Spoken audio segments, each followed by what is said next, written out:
Hi అండి, welcome back to ఎంఎంజెడ్ abaca ఛానల్కి. So ఈరోజు సెకండ్ రోజు జరిగిన పేపర్ 1 టెట్ పేపర్ 1 మార్నింగ్ సెషన్ని కొన్ని బిట్స్ చూద్దామండి. సో ఇవన్నీ అభ్యర్థుల నుండి తీసుకునేవే ఆన్సర్స్ చూడండి మీరు ఒకసారి.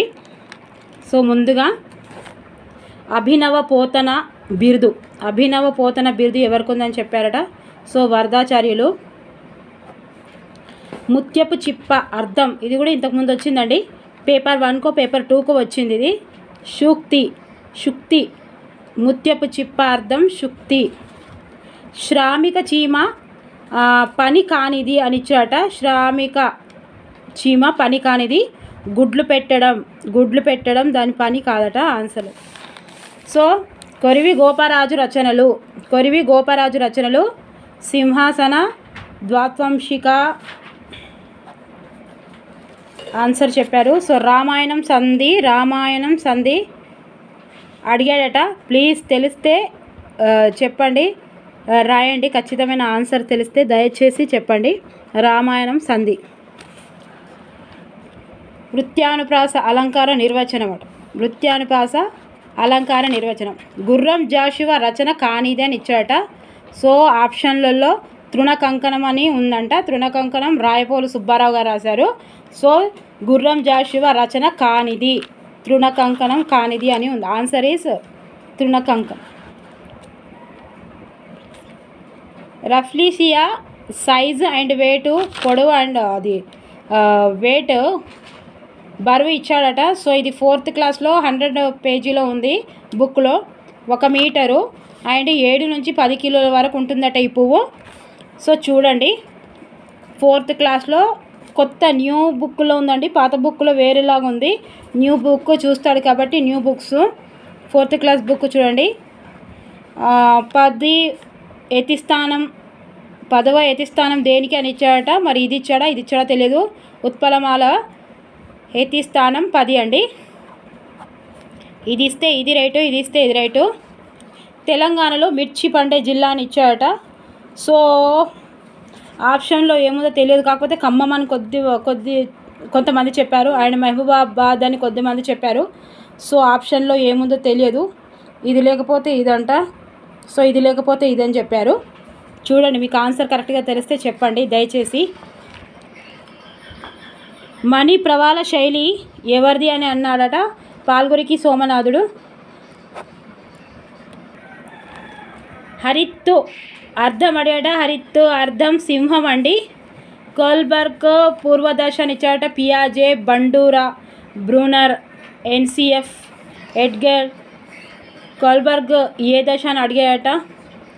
ఇంకోటి అమ్మాయి ఏ రోజు తింటుందో అది కరెక్ట్గా తెలియదండి. సో అందుకే మీకు తెలిస్తే మీరు దయచేసి చెప్పండి. ఇంకా ఇవి కాకుండా మీకు తెలిసినవి ఉన్నా కూడా మీరు కామెంట్ బాక్స్లో కామెంట్ చేసి రాయండి.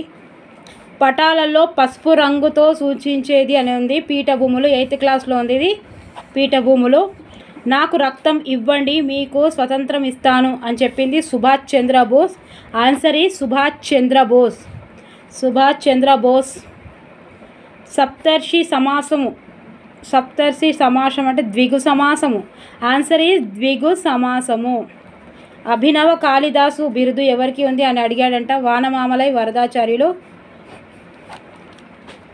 వాతావరణ పొరలు భూమికి దగ్గరగా ఉండేది ఏది అని ఇచ్చాడంట. సో ట్రోపో ఆవరణము. ఆన్సర్ ఈస్ ట్రోపో ఆవరణము. 10 సెకండ్స్కు 23 టైమ్స్ రెస్పాన్స్ ఇస్తే నిమిషంన్నరకు ఎంత అని అడిగాడట. సో ఆన్సర్ ఈజ్ 207 అట. 207 ఆన్సర్ చెప్పిందేనండి, ఇది నేను చేయలేదు.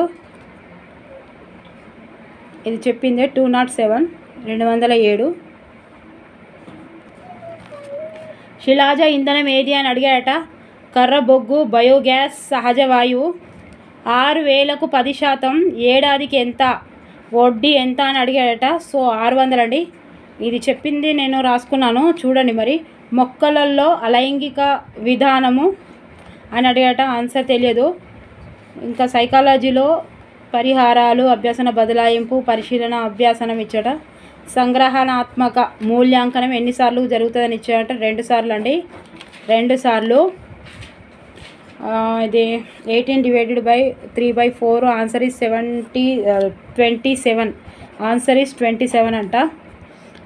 అవులు ఏమవుతాయి అని అన్నాడట. వృద్ధులు. పాప బాబ మా అనేవి ఓస్ట్యాలు. పుట్టుక నుండి మరణం వరకు తోడ్పడేది ఏది అని అడిగాట. ఆన్సర్ ఈజ్ వికాసం అండి. సో ఈరోజు మార్నింగ్ సెషన్లో జరిగినవి ప్లీజ్ మీకు దయచేసి ఇంకా తెలిస్తే రాయండి, చూసుకుంటారు వాళ్ళు రాసిన వాళ్ళు. సో ఈ రోజుకి అన్నీ ముగిసిపోయాయి కాబట్టి డిఎస్సి చదువుతున్నారు. డిఎస్సి కూడా ఈ విందిట్లో పనికొస్తుంది. సో తప్పకుండా నేను తెలుగు వీడియోస్ చేస్తానండి డిఎస్సికి. దయచేసి సబ్స్క్రైబ్ చేయండి, లైక్ చేయండి, షేర్ చేయండి. ఎక్కడైనా కొద్దిగా చదవడంలో పొరపాటు అయితే ప్లీజ్ దయచేసి ఏం అనుకోవద్దు. Thank you for watching. Bye, take care.